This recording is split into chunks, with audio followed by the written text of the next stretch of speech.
안녕하세요, 트래블튜브. 오늘은 트럼프의 속내가 드러나 초비상 걸린 한국 현 상황이라는 주제로 이야기해보겠습니다. 우리의 문제는 삼성이다.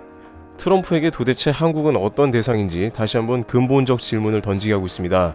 미 텍사스 오스틴 공장을 찾아가 트럼프 대통령은 중국산 애플 제품에 관세 면제를 검토하고 있다고 밝히며 엉뚱하게 애플과 경쟁하는 삼성을 저격한 것입니다.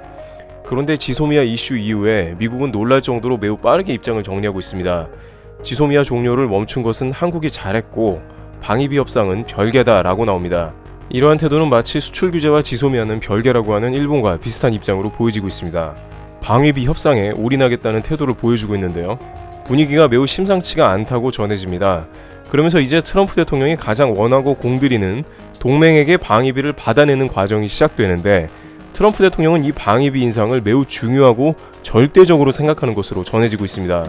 트럼프 대통령은 과거 유세 때 미국을 싫어하는 나라라고 한국을 지칭하며 미군을 이용한다고 했습니다.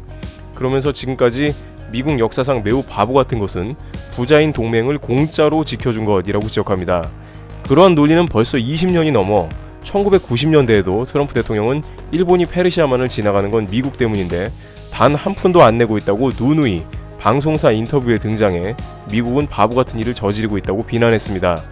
따라서 이제 트럼프 대통령의 동맹 방위비 인상은 평생 수건과 같은 작업이라고도 할 수 있는 것이죠.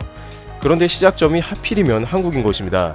만약 여기서 미국이 물러나게 되면 독일, 일본 등 미군이 주둔하고 있는 전 세계 네트워크에서 미국은 방위비 협상이 더 힘들어지며, 반대로 한국과 성공적인 방위비 협상을 이끌어낸다면 앞으로 다른 동맹에도 협상력을 넓히는 동시에 트럼프 대통령의 업적으로 장식이 되는 것입니다.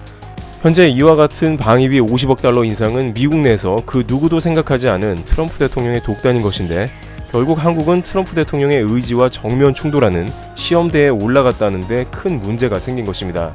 많은 전문가들은 방위비 협상은 미국 내에서도 황당하다는 의견이 많을 정도로 잘 될 리가 없다고 지적하고 있습니다. 그러나 방위비 협상의 결렬은 위와 같은 맥락을 봤을 때 트럼프 대통령이 매우 격노할 가능성이 높다는 것이죠. 그러한 긴장감은 한국을 방문하는 미국의 국방부 관련 조직을 보면 알 수 있는데, 이렇게 단기간에 국방부 장관을 포함한 각종 관련 미국 직원들이 한국에 이렇게 많이 온 적이 없습니다. 그만큼 방위비 협상에 사활을 걸고 있는 것입니다.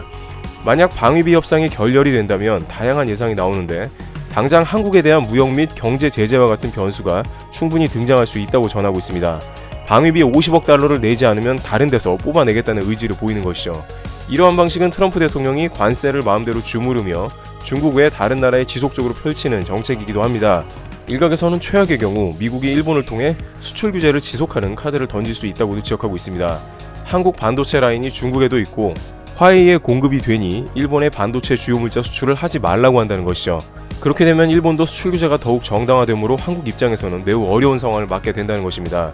동맹이라고 하지만 방위비를 내지 않으면 내밀어질 경제 제재 카드가 산더미같이 기다리고 있는 것입니다.